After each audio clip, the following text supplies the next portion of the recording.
বাজে 10:30। তখন আমি বাজারে সেলুনে চুল কাটাইতেছি, তখন আমার বড় ভাই ফোন দিছে বাটাজের থেকে, গাড়ি নিয়ে গেছে বাটাজুর। ফোন দিছে, হাসিম কই যে আমি বাজারে সেলুনে, যে তাড়াতাড়ি বাড়ি যা, বাড়িতে লোক ঢুকছে।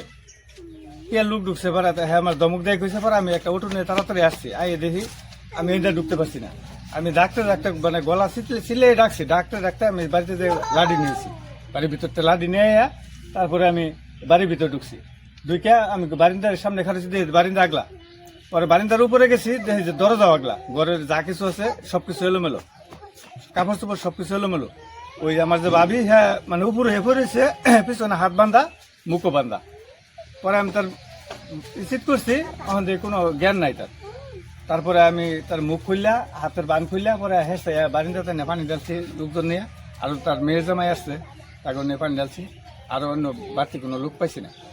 না পাওয়াতে পরে তারা সুস্থ করে পরে শুনছি যে বিস্তারিত কিভাবে কি হইল। একজন মহিলা আসছিল আর 8জন পুরুষ, এবং বয়সে 8জন পুরুষ আসছিল। তারা এইভাবেই করছে। আর নিচে নাকের ফুলটা কামড়টা ফুলে নিছে, কানের দুল নিছে, আর নগদ 19,000 টাকা নিছে। আমারই বাড়ি, আমার বাইশটা বউ। পরে আমি আসছিলাম বাজার মসজিদে একটু আজান দিয়ে এসার নামাজের পরে আমি শ্বাসটুলো বইছি। একটু পরে খবর হয়েছে যে আমি ডাহাত করছি। পরে আমি আবার একটু অসুস্থ, আডুন আটা হলো, 2 আডুর সমস্যা। তখন আমি তো এই খবর হইলে আমি একটু দুর্বল হয়ে গেছি। পরে আমি শ্বাসটুলো বইয়ে দিয়েছি। অনেক পরে বাজে বাজে একটা ব্যান্ড গাড়িতে পরে আমি বাড়িতেছি।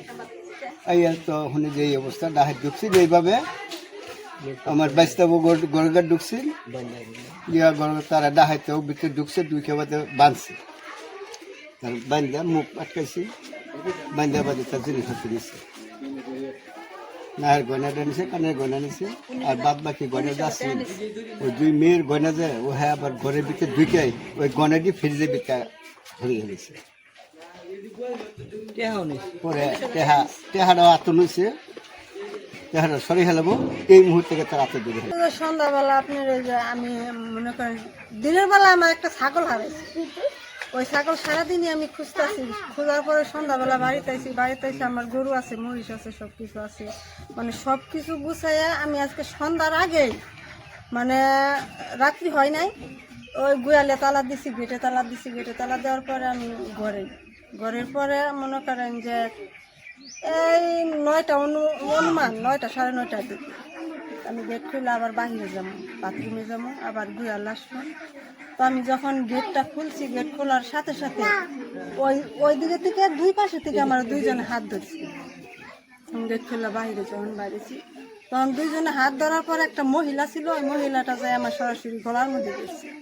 যখন গলার মধ্যে ধরছে, তো আমি মনে করুন ধরছে ওরা হালকাভাবে, এক হাত দেওয়া ধরছে, আরো হাত পাও মনে করুন যে ওই আরেকটু নিচের দিকে থাকার কারণে আমাদের শক্তিশালীভাবে ধরতে পারে নাই। ধরার না পারাতে আমি ঝিংটি মেরে ছুটে আবার ঘরের ভিতরে গেছি। এই লকটা চাপাইতে পারি নাই, কিন্তু ঘরের ভিতরে ঢুকে আমি ঘরের লকটা চাপাইতে মনে করুন যতটুকু সময় পাইছি আমি, আমার আলমারিতে স্বর্ণ অলংকার ছিল আমার ছোট মেয়ে, আর কি এক বাক্সের ভিতরে যা ছিল ওইটি আমি মানে অন্য জায়গায় নিয়ে চেপে রাখার পরে টাকা ছিল, ওই টাকাগুলো আর কি 19,000 টাকা ছিল হাতে নিয়েছি। হাতে নেওয়ার পরে তারা অন্য রুমের দরজা দিয়ে ভিতর দিয়ে ঢুকে যায়, ঘরের ভিতরে ঢুকে যাওয়ার পর ওই হাতের টাকা দিয়ে আমার হাতেই ছিল, ওইটি আর কি জুলুমে 3-4 জনে আমার ওই হাত থেকে টাকা নিয়ে গেছে।